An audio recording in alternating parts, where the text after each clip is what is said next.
बाकी विधायक हिमाचल में गेम चेंजर साबित हो सकते थे।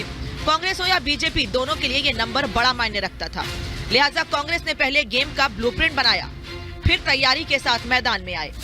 ये इन्होंने जो एलिगेशन लगाया कि आप हाउस में अवेलेबल नहीं थे, हाउस में हम दोनों दिन अवेलेबल थे। कोई सुनाई नहीं की गई, बिना सुनाई किए ये फैसला सुनाया गया।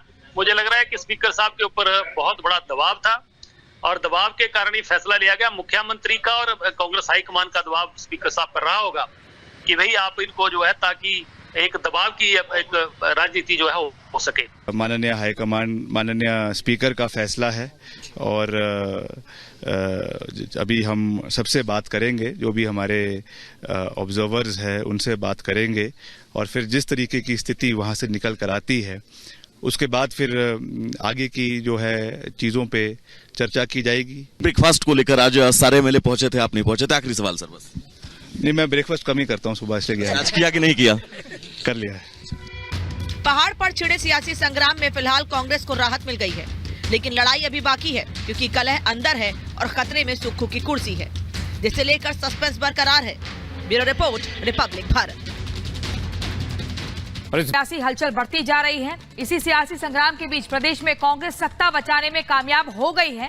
प्रदेश विधानसभा स्पीकर कुलदीप पठानिया ने राज्यसभा चुनाव में क्रॉस वोटिंग करने वाले 6 कांग्रेसी विधायकों को अयोग्य करार दे दिया है। उन्हें पार्टी व्हिप के उल्लंघन का दोषी भी माना गया है। लेकिन सवाल यह है कि सुक्खू की कुर्सी का क्या होगा, वो बचेगी या जाएगी? आप देखिए इस रिपोर्ट में।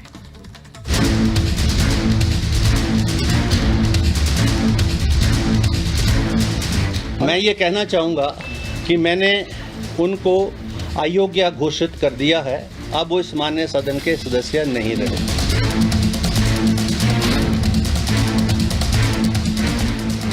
तो क्या कांग्रेस के पास अब कोई विकल्प नहीं था और कांग्रेस जो सियासी एजेंडा सेट किया उसके लिए मात्र यही एक विकल्प था? कांग्रेस का सियासी गणित आपको समझाएंगे, लेकिन उससे पहले विधानसभा स्पीकर के फैसलों वाला बयान सुनिए। मैं ये कहना चाहूँगा कि मैंने उनको अयोग्य घोषित कर दिया है। अब वो इस माननीय सदन के सदस्य नहीं रहे। मैंने अपनी तरफ से ये प्रयास किए हैं कि दोनों पार्टियों को पूरा टाइम दिया है और मुझे इसलिए इस ऑर्डर को जल्दी करना था क्योंकि एंटी डिफेक्शन लॉ के अंदर जो इंटेंशन है उस लॉ की, और कमीशन जो लॉ कमीशन की जो रिपोर्ट्स हैं वो ये बोलती हैं कि आया राम गया राम की पॉलिटिक्स नहीं होनी चाहिए। राज्यसभा चुनाव के बाद हिमाचल प्रदेश में कांग्रेस में खलबली मच गई है। कांग्रेस के बागी विधायकों ने सुक्खू सरकार की नींव हिला दी है, तो इसका खामियाजा तो उन्हें उठाना ही पड़ता। आखिर हुआ भी वही। कहते हैं विकल्प कभी खत्म नहीं होते, खासकर बात जब सियासत की हो। तो हिमाचल में सत्ता बचाने के लिए कुछ ऐसा ही कदम कांग्रेस का दिख रहा है। इन आंकड़ों से समझिए, 6 बागियों की सदस्यता रद्द कर दी गई है। विधानसभा में अब कुल 62 विधायक बचे हैं, यानी विधानसभा में बहुमत का आंकड़ा 32 है। 6 की सदस्यता रद्द होने के बाद कांग्रेस के पास अब 34 विधायक हैं, जो बहुमत के आंकड़े से 2 ज्यादा हैं। वो रिप्रेजेंटेटिव है 80,000 लोगों का और उन 80,000 में से 40,000 वो लोग हैं जिन्होंने वोट देकर उसको बनाया, और बनाने के बाद जब वो यहाँ आता है तो वो अपनी मर्जी से वोट डालकर जो है, क्योंकि ये तो 2 पॉलिटिकल आइडियोलॉजी की लड़ाई हो रही है, कांग्रेस की हो रही है, भारतीय जनता पार्टी की हो रही है। आप जिस पार्टी से हैं उस पार्टी के जो है उसकी एथिक्स को डिफाई करके आप जो है दूसरे को वोट देते हैं, दिस इज अनएथिकल। मैंने प्रदेश अध्यक्ष बनने के बाद बार बार ये माननीय मुख्यमंत्री से भी आग्रह किया, उनके ध्यानार्थ भी लाई कि हम पार्टी वर्कर को इग्नोर नहीं कर सकते, उनको आपको तवज्जो देना होगा। चाहे आप उनको बोर्ड में लें, कॉरपोरेशंस में लें, कई चेयरमैन बनाए, कहीं ना कहीं उनको तवज्जो देनी बहुत महत्वपूर्ण बात थी। एक बार नहीं, मैं 10 बार इस बात को मुख्यमंत्री से बोल चुकी हूँ। बाकी विधायक हिमाचल में गेम चेंजर साबित हो सकते थे। कांग्रेस हो या बीजेपी, दोनों के लिए ये नंबर बड़ा मायने रखता था।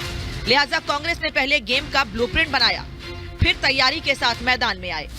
ये इन्होंने जो एलिगेशन लगाया कि आप हाउस में अवेलेबल नहीं थे, हाउस में हम दोनों दिन अवेलेबल थे। कोई सुनाई नहीं की गई, बिना सुनाई किए ये फैसला सुनाया गया।